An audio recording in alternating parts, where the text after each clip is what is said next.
Hello दोस्तों, नमस्कार। SMKC channel में मैं आप सभी लोगों का दिल से बहुत बहुत स्वागत करता हूं। दोस्तों, इस वीडियो में भी हम लोग एक बात करने वाले ऐसे पर्टिकुलर सेक्टर के बारे में, यस, जिससे रिलेटेड हम लोग को बहुत गजब की न्यूज़ देखने को यहाँ पे मिली थी। बहुत ही शानदार न्यूज़ थी। एंड न्यूज़ अगर अच्छी रहेगी तो स्टॉक में भी जंप रहेगा। एंड उसी के साथ साथ अभी हम लोग को न्यूज़ भी रिवर्स होते हुए देखने को यहाँ पे मिल रही है। मतलब वापस हम लोग को यहाँ पे गिरावट भी देखने को मिल सकती है। सो इसी से रिलेटेड हम लोग को पहले न्यूज़ देखनी है, कौन से स्टॉक इससे इम्पैक्ट होने वाले वो भी देखना है। एंड उसी के साथ साथ एक जो बहुत बड़ा लेसन होता है, जो मार्केट हम लोग को डेली बेसिस के ऊपर कुछ ना कुछ सीखने को मतलब हम लोग को मिलता है, वो भी हम लोग इसको जानने की कोशिश इसी वीडियो में करने वाले हैं। तो चलिए दोस्तों, फटाफट इस वीडियो को स्टार्ट करते हैं। बट उससे पहले जरूर कहना चाहूँगा, किसी ने फर्स्ट टाइम विजिट किया है चैनल को जरूर सब्सक्राइब कर लेना। उसी के साथ साथ फ्री स्टॉक मार्केट क्लासेस इस चैनल के ऊपर कल 10:30 बजे एक ज़बरदस्त वीडियो आने वाला है। अगर आप एक इन्वेस्टर हो, बाजार में पैसा लगाते हो, तो कल का वीडियो आपको लिए बहुत ज़्यादा इंपॉर्टेंट रहने वाला है। लिंक ऊपर आई बटन पे, नीचे डिस्क्रिप्शन बॉक्स में मिलेगी। जरूर चैनल को सब्सक्राइब करके रख लेना। एंड HDFC बैंक से रिलेटेड एक न्यूज़ हम लोग को देखने को मिल रही है, इसको भी आप लोग चाहो तो कवर कर सकते हो। लिंक में मतलब नीचे डिस्क्रिप्शन बॉक्स में इसका लिंक मिला है, ज़रूर आप चाहो तो इसको स्टडी कर सकते हो। दोस्तों, अभी हम लोग आ चुके हैं बिल्कुल हमारे नॉर्मल स्क्रीन के ऊपर। एंड ये न्यूज़ किससे रिलेटेड है, तो ये कौन सी इमेज है, तो दोस्तों बहुत ही आसान है इसको बताने के लिए। दोस्तों, ये है फर्टिलाइज़र से रिलेटेड। जैसे दोस्तों, खेती के लिए, एग्रीकल्चर के लिए आप लोगों को पता है बहुत सारी चीज़ें लगती है। एंड उसी से रिलेटेड अगर हम लोग बात करें, फर्टिलाइज़र बहुत ही इंपॉर्टेंट ऐसी बात हम लोग को यहाँ पे कल के दिन देखने को मिली थी। किससे रिलेटेड?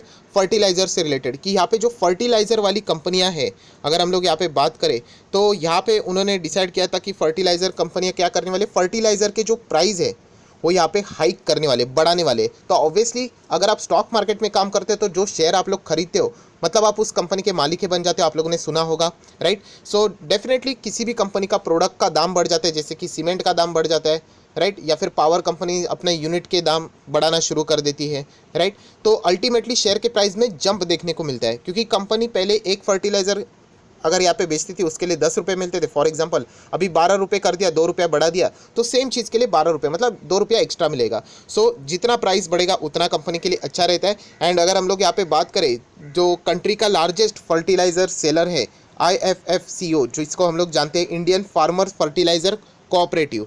सो उनसे रिलेटेड अगर हम लोग बात करें, तो हम लोग को ज़बरदस्त यहाँ पे प्राइस हाइक से रिलेटेड बातें यहाँ पे देखने को मिली थी। और दोस्तों, जैसी ये न्यूज़ कल हम लोग को यहाँ पे देखने को मिली थी, आप लोग यहाँ पे देख सकते हो कि फर्टिलाइज़र से रिलेटेड जो दाम था, अगर हम लोग यहाँ पे बात करें 50 kg बैग से रिलेटेड, पहले 1200 था पर बैग। अगर हम लोग यहाँ पे बात करें, एग्जिस्टिंग रेट आप देख सकते हो, जो कि इस रेट हाइक के बाद हम लोग को सेम चीज़ 1900 पे यहाँ पे देखने को पड़ने वाली थी। एंड ये कॉस्ट किसको पड़ेगा? फार्मर्स को पड़ेगा। मतलब 58% की जंप फर्टिलाइज़र के प्राइस में, पुराने प्राइस से चलो बढ़ जाते हैं, बट 1200 से डायरेक्टली 1900, मतलब 2000 ही कर दिया अप्रॉक्सीमेटली, इतना प्राइस हाइक। सो डेफिनेटली हम लोग कह सकते हैं कंपनी के लिए तो बहुत ही शानदार खबर है, राइट? क्योंकि उन्हीं को इसका ज़्यादा फायदा यहाँ पे ज़रूर मिलेगा। और दोस्तों, जैसे ही यहाँ पे अगर हम लोग बात करें, जो IFFCO है, उन्होंने यहाँ पे क्या किया, फर्टिलाइज़र के प्राइस भी बढ़ाए, बट उसी के साथ साथ बाकी के भी जो हम लोगों को चीज़ें देखने को मिलती है फर्टिलाइज़र के साथ, वो भी हम लोगों को यहाँ पे बढ़ते हुए उनके प्राइस देखने को मिले, जिसको हम लोग NPKs के नाम से जानते हैं। मतलब नाइट्रोजन की बात करें, फॉस्फोरस की बात करें, पोटैश की बात करें, सल्फर की बात करें, ये सारे के सारे जितने भी प्रपोर्शन है, उनके भी प्राइस हम लोग को सिमिलर पैटर्न में यहाँ पे बढ़ते हुए देखने को मिले हैं। सो ये कंपनी के पॉइंट ऑफ व्यू से जो खबर है वो बहुत ही शानदार है। शेयर होल्डर्स के पॉइंट ऑफ व्यू से भी ये जो खबर है वो बहुत ही शानदार थी, हम लोग कह सकते हैं। एंड ये खबर कब की थी? कल के दिन की अगर हम लोग बात करें। पर दोस्तों, आज के दिन एक अपडेट हम लोग को यहाँ पे देखने को मिला है। एंड इस अपडेट के चलते अगर आप लोग यहाँ पे देखोगे, तो ये अपडेट सामने आ चुका है कि जो फर्टिलाइज़र के प्राइस है, सरकार ने यहाँ पे कहा है कि वो यहाँ पे बढ़ने वाले नहीं है। यस दोस्तों, करंट सिचुएशन की अगर हम लोग बात करें, करंट सिनेरियो की बात करें, डायरेक्टली सेंट्रल गवर्नमेंट कि जो मतलब यूनियन मिनिस्टर है, मैं आपको बताऊंगा उनका स्टेटमेंट भी, तो उन्होंने कहा है कि आज ही के दिन 9 अप्रैल की जो कल न्यूज़ हम लोग को देखने को मिली थी कि फर्टिलाइज़र के प्राइस बढ़ेंगे, वो ऐसा यहाँ पे बढ़ने वाला नहीं है। फार्मर के पक्ष में वो अपना फैसला देना चाहते हैं, इसीलिए ये सारी बातें उन्होंने यहाँ पे की है, जो कि मैं आपके सामने फिलहाल यहाँ पे रख रहा हूँ। इसी आर्टिकल को अगर हम लोग आगे पढ़े, तो नेक्स्ट पैरा पढ़ने की जरूरत नहीं, मतलब नेक्स्ट लाइन वही है, 58% से हाइक किया था, जो मैंने अभी आप लोगों को बताया। सो अभी आप लोग देख सकते हैं ये बात किसने बोली, union minister of state for chemical and fertiliser. उन्होंने ये बातें बताई कि जो फिलहाल के जो सर्कमस्टेंसेस अगर हम लोग देखेंगे, उसको पकड़ के बात करें, तो there is no immediate increase in prices of fertiliser. So हम लोग कह सकते हैं कि शायद से फ्यूचर में हो सकता है, बट फिलहाल ये जो चीज़ें हम लोग को देखने को मिलती है 58% की जंप, सो ये तो फिलहाल हम लोग को विड्रॉ होते हुए देखने को मिले हैं। एंड ये सारी खबरें कोई सोर्सेज से नहीं है, ऑफिशियली अनाउंसमेंट यूनियन मिनिस्टर से ही हम लोग को आते हुए देखने को मिली है। सो जैसे मैंने कहा कि कल के दिन हम लोग को फर्टिलाइजर वाले स्टॉक में ज़बरदस्त गजब की तेज़ी देखने को मिली थी। अभी ये न्यूज़ कैसी है, अच्छी है, बट आज वो न्यूज़ रिवर्स हो गई। एंड जैसे ये रिवर्स हो गई तो आप लोग फर्टिलाइजर वाले स्टॉक देख सकते हैं, जैसे कि आरसीएफ बहुत ही पॉपुलर कंपनी है फर्टिलाइजर की। अगर मैं बात करूँ आज के दिन लगभग 2.5% डाउन है। चार्ट पैटर्न भी अगर आप लोग देखोगे 5 दिन का अगर मैं दिखा तो ये देखिए कल के ही दिन का था। जैसे न्यूज़ आई कि फर्टिलाइजर के प्राइस बढ़ने वाले, ट्रेडिंग के हिसाब से ऐसी खबरें फ़ायदेमंद होती है। एंड वापस ये सारी चीज़ें विड्रॉ होते हुए देखने को नहीं तो अगेन बिग प्रॉफिट बुकिंग। सो उसी के साथ साथ अगर हम लोग बात करें तो और भी कंपनीज़ है जहाँ पे आप देख सकते हैं। दीपक फर्टिलाइजर्स की भी बात करें तो आज लगभग 4% भी अगर आप बोलोगे अप्रॉक्सीमेटली डाउन था, इसी न्यूज़ के चलते कि विड्रॉ कर दिया गया है। तो ऑब्वियसली कंपनी में जो एक खुशी की लहर थी वो वापस हम लोग को भी विड्रॉ होती हुई देखने को मिली है।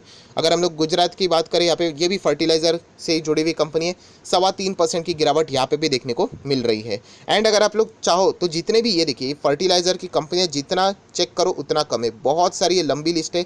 आप देख सकते हो मद्रास फर्टिलाइजर है, गुजरात है, उसी के साथ साथ एग्रो है, बहुत सारे आप लोगों के मिल जाएंगे फर्टिलाइज़र वाली कंपनियां। बहुत लंबी लिस्ट है, ये पूरा मैं नहीं दिखा रहा हूँ आप लोगों को। सो बताने का मकसद क्या है कि कल इन स्टॉक्स में हम लोग को अच्छी तेज़ी देखने को मिली थी, आज इस न्यूज़ रिवर्सल के कारण हम लोग को यहाँ पे गिरावट देखने को मिली है। सो दोस्तों ये पूरी जो कहानी हम लोगों ने यहाँ पे देख ली, जो न्यूज़ हम लोगों ने देख ली, इसका जो मेन इम्पैक्ट भी है वो भी तो हम लोगों को समझ में आना चाहिए। इम्पैक्ट मतलब जो चीज़ें हम लोगों ने यहाँ पे सीखनी होती है। जैसे मैं हमेशा कहता हूँ कि कोई भी न्यूज़ अगर बाजार में आ जाती है, अच्छी बात है, इसको इग्नोर नहीं करना है। बहुत सारे लोग न्यूज़ को इग्नोर ही कर देते हैं कि नहीं चाहिए, नहीं, ऐसा नहीं, न्यूज़ को ज़रूर परखना होता है। बट अगर कोई फंडामेंटल स्ट्रॉन्ग शेयर में वो न्यूज़ आती है तो आप लोग चाहो तो उसको प्ले कर सकते हो, मतलब चलो बाय कर लिया, वो ऊपर गया, क्यों? क्योंकि अगर फंडामेंटल स्ट्रॉन्ग शेयर है एंड कल 2 दिन के बाद समझ में आता है वो न्यूज़ फेक है या फिर रिवर्स हो रही है, जैसे कि इस केस में, तो वो स्टॉक कल नीचे आएगा तो आपको पछतावा नहीं होगा। सो ऐसे कभी भी न्यूज़ आ जाती है तो डायरेक्टली एक्शन नहीं लेना होता है, जो कि बहुत सारे रिटेल इन्वेस्टर यूजुअली कर लेते हैं। बहुत सारे चैनल्स के ऊपर, मीडिया के ऊपर, न्यूज़ चैनल के ऊपर भी ऐसी खबरें दिखाई जाती है, राइट, एंड उसके चलते वो यहाँ पे बाइंग कर लेते हैं। एंड अभी जैसे ये रिवर्स हो गई न्यूज़ तो अभी यहाँ पे सवाल आने शुरू हो जाते हैं कि अभी हम लोग उस स्टॉक में क्या करें। सो वापस कहना चाहूँगा दोस्तों, कभी भी किसी न्यूज़ को देख के आप लोगों ने कभी भी बाय करना नहीं होता है अनटिल एंड अनलेस अगर वो स्टॉक बहुत ही फंडामेंटली स्ट्रांग है एंड अगर आप लोग लॉन्ग टर्म के लिए होल्ड करना चाहते हो तो, क्योंकि उसका एडवांटेज मिलेगा। अगर इन द केस डिसएडवांटेज भी मिला फिर भी वो स्टॉक आपको अच्छे खासे लॉन्ग टर्म में रिटर्न दे पाए, तो ये पॉइंट आप लोगों ने पकड़ के यहाँ पे आगे चलना होता है। तो बस इतना ही कहना चाहूँगा दोस्तों। फर्टिलाइजर से रिलेटेड जो भी प्राइस हाइक किया गया था कंपनी के हिसाब से अच्छी न्यूज़ थी, वो फिलहाल अभी कैंसिल हो चुकी है। एंड इसी के चलते फर्टिलाइजर वाले स्टॉक में हम लोग को गिरावटें देखने को मिली है। यूजुअली फर्टिलाइजर वाला स्टॉक से रिलेटेड मैं ज़्यादा वीडियोस बनाते नहीं हूँ, वहाँ पे अगर आप लोग देखोगे तो बहुत ही लेस प्रॉफिट वाली कंपनियां हम लोग को यहाँ पे यूजुअली देखने को मिल जाती है। सो आई होप, आशा करता हूँ दोस्तों आपको ये वीडियो पसंद आया होगा, तो जरूर लाइक एंड शेयर कर देना। So that's it, thank you very much दोस्तों, we will be meeting our next video, तब तक के लिए बाय बाय।